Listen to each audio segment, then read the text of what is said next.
नमस्कार, मैं हूँ शिवानी और हम देख रहे हैं एथिक्स में जो हमारे कुछ क्वेश्चंस ऐसे हैं जिसको मैंने लिखा तो है लेकिन डिस्कस नहीं किया है और उनको अपलोड भी करना है।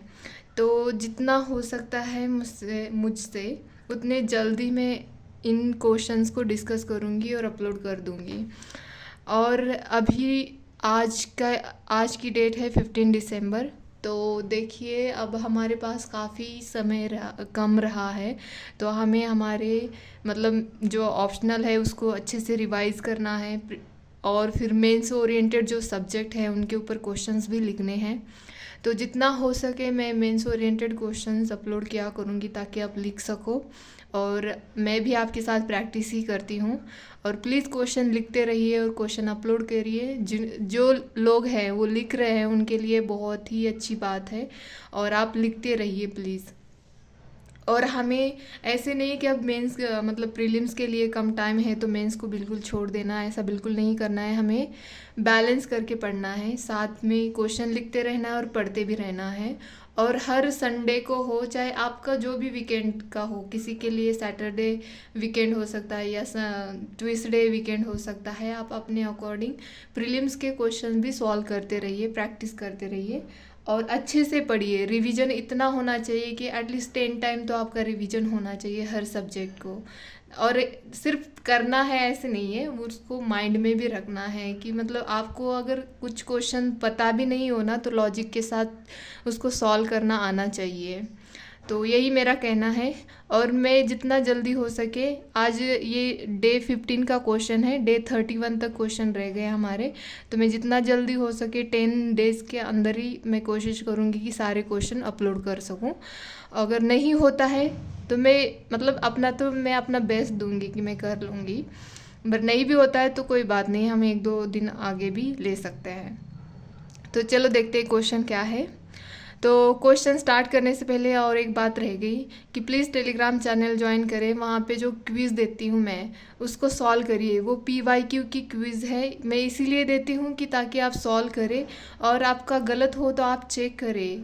अगर क्वेश्चन में अगर कोई भी मतलब ऐसे ही पूछा गया है, जैसे कि यूनिवर्सल लॉ पूछा गया था जैनिज़्म का, तो उसको पूरा जैनिज़्म हमें पढ़ना चाहिए और जैनिज़्म से रिलेटेड जो लिटरेचर है उनका, उनके टेक्स्ट बुक जो भी है उनके नाम हमें पता होना चाहिए और उनके जो तीर्थनकार है वो भी पता होना चाहिए और जो ऑथर थे उस टाइम पे उनके बारे में भी हमें पता होने चाहिए।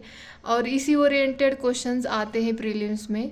तो आप जब भी क्वेश्चन पूछा जाता है तो उसके जो इर्द गिर्द क्वेश्चन बन सकता है, उससे जो भी इम्पोर्टेंट रिलेटेड चीज़ें हैं उन्हें हमें पढ़ना है। और उनके हो सके तो आप शॉर्ट में नोट्स भी बना सकते हैं प्रीलिम्स के अकॉर्डिंग। मैंने वैसे ही किया है, तो आप भी वैसे कर सकते हो। और क्वेश्चन सिर्फ क्वेश्चंस नहीं दिए जाते हैं, PYQ को हमें सच में पूजा ही करनी चाहिए। क्योंकि अगर देखोगे ना तो इतनी बार रिपीटेशन होते हैं टॉपिक्स के, सेम टॉपिक से रिलेटेड, और सेम ऑप्शंस भी दिए जाते हैं उस क्वेश्चन में। तो प्लीज़ PYQ सॉल्व करिए।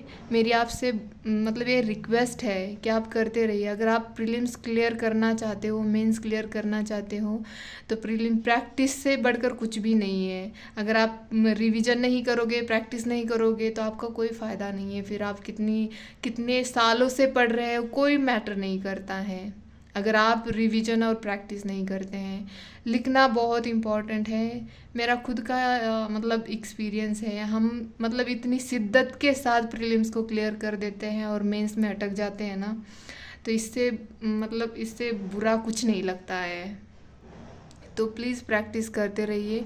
कंसाइज राइटिंग आनी चाहिए। मैं भी नहीं कहती हूँ कि मेरी भी बहुत बढ़िया राइटिंग है, मैं भी प्रैक्टिस कर रही हूँ, लेकिन जितना हो सके हमें एग्जाम्पल आने चाहिए लिखते टाइम पे, याद आने चाहिए हमें एग्जाम्पल्स।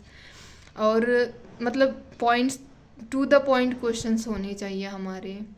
तो इसीलिए मैं आपसे बार बार कहती हूँ कि प्लीज़ जो हमारे PYQ हो, चाहे मेंस के हो चाहे प्रीलिम्स के हो, इनके ही मतलब आप प्रैक्टिस करिए। प्रैक्टिस कितनी बार भी करो तो आप प्रैक्टिस ही करो। और रिवीजन तो बहुत ही इम्पोर्टेंट है, रिवीजन को तो कभी भूलना भी नहीं चाहिए। तो चलो ठीक है, आज के लिए बहुत हो गया। और मुझे बोलते हैं, मतलब एक दो लोगों ने मुझे पूछा है कि प्लीज़ आप अपने जर्नी के बारे में बताइए, आपने जो गलतियाँ की है उसके बारे में बताएं। मैं वीडियो तो नहीं बना पाऊँगी उसके ऊपर, अभी देखो मेरे ऊपर भी बहुत बर्डन है कि मतलब पढ़ना भी होता है और ये सब करना भी होता है, लिखना और ये सब तो नहीं हो पा रहा है। लेकिन हाँ, जब प्रीलिम्स हो जाएगी उसके बाद मैं अपनी जर्नी बताऊँगी आप लोगों को। तब तक के लिए छोटी मोटी गलतियाँ मैं बताती रहूँगी जो मैंने की है। तो प्रैक्टिस तो इम्पॉर्टेंट है, रिवीजन भी बहुत इम्पॉर्टेंट है। अगर आप मतलब देखो, दिन में 6 घंटे अगर पढ़ते होगे ना, उसमें से 3 घंटे तो आपको रिवीजन को ही देना चाहिए कि कल क्या पढ़ा था आपने, या पिछले वीक में क्या पढ़ा था, ये भी मतलब आपको रिवाइज करना चाहिए। तो चलो, लंबा हो जाएगा, मैं बता दूंगी आपको कि कैसे पढ़ना चाहिए बाद में। तो चलो देखते हैं क्वेश्चन क्या है। State the 3 basic values universal in nature in the context of civil services and bring out their importance. तो यहाँ पे हमें 150 वर्ड्स में क्वेश्चन लिखना था। तो यहाँ पे बेसिक वैल्यूज़ के बारे में पूछा गया है कि जो सिविल सर्विसेज होते हैं उनके कंटेक्स्ट में, तो उनका इम्पोर्टेंस क्या है हमें देखना है यहाँ पे। तो यहाँ पे लिखा है मैंने, values are essential components of organisational culture and are instrumental in determining, guiding and informing behaviour of civil servants. मतलब वैल्यूज़ देखो, वैल्यूज़ तो आपको पता है ना, अपने बिलीव्स होते हैं, सेट ऑफ प्रिंसिपल्स होते हैं। तो ये हम डिसाइड करते हैं हमारी वैल्यूज़ कि जैसे मुझे क्या पसंद है, जैसे मुझे फ्रीडम मेरे लिए बहुत इंपॉर्टेंट है, ये मेरी वैल्यूज़ है। तो सिविल सर्वेंट्स के लिए भी कुछ वैल्यूज़ है, वो उनके अंदर होनी चाहिए, ताकि वो जो भी स्कीम हो, चाहे अपना वर्क हो, वो अच्छे से इम्प्लीमेंट कर सके या उसको अच्छे से डिलीवर कर सके।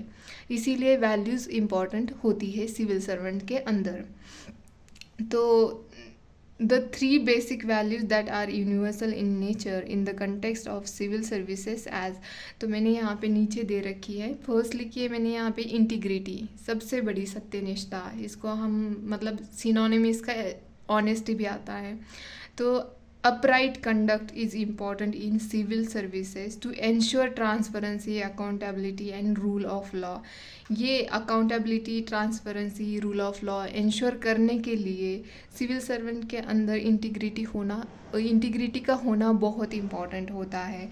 जैसे कि मैंने यहाँ पे एग्जांपल लिखा है, IPS डी रूपा, जो इन्होंने मतलब पॉलिटिकल नेक्सस जो बेंगलुरु में था, मतलब करप्शन भी और पॉलिटिकल नेक्सस भी था, इसको एक्सपोज किया।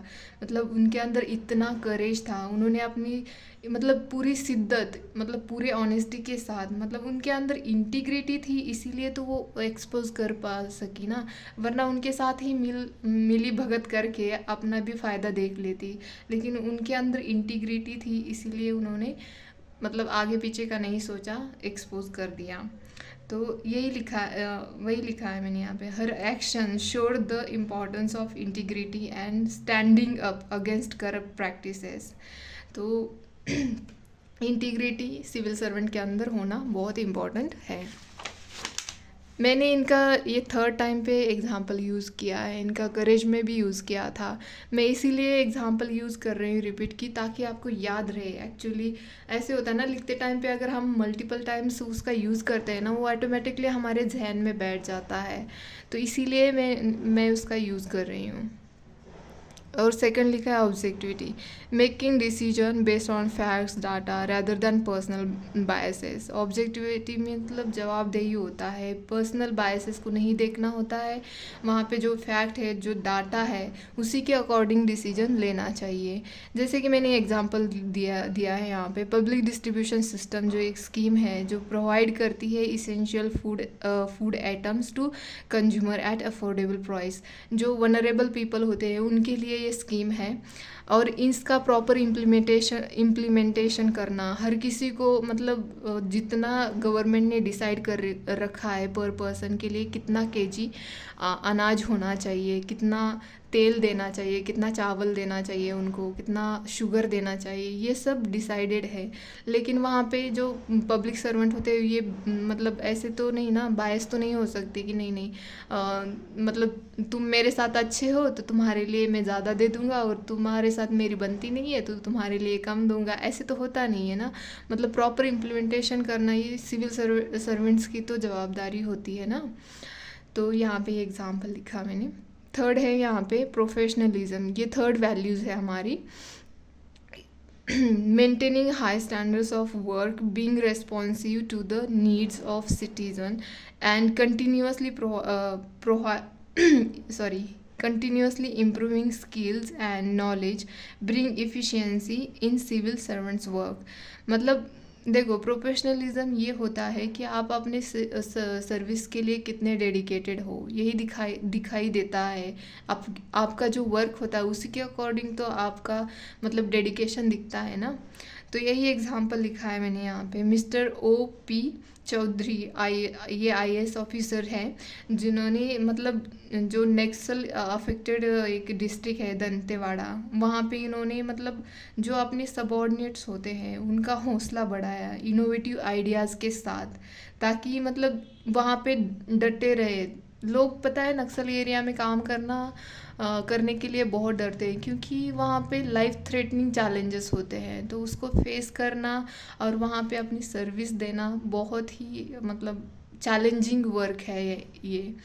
तो वहाँ पे इन्होंने मतलब बहुत ही ज़्यादा एफर्ट्स लिए innovative idea to maintain high level of zeal in subordinates. मतलब जो उनके अंदर काम करने वाले लोग होते हैं उनका भी हौसला बढ़ाने के लिए इन्होंने मतलब बहुत इनोवेटिव आइडियाज़ ली थी। तो इसीलिए इनको PMs का जो एक्सलेंट अवार्ड होता है वो भी मिला है, लेकिन मैंने यहाँ पे मेंशन नहीं किया। तो ये प्रोफेशनलिज्म का एग्जाम्पल मैंने यहाँ पे लिखा है।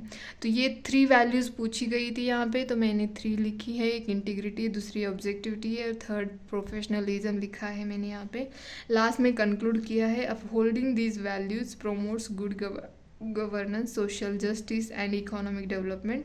The civil servants embody these values in their works। तो सिविल सर्वेंट के अंदर ये 3 वैल्यू, ये तो बेसिक 3 वैल्यूज़ तो होनी ही चाहिए।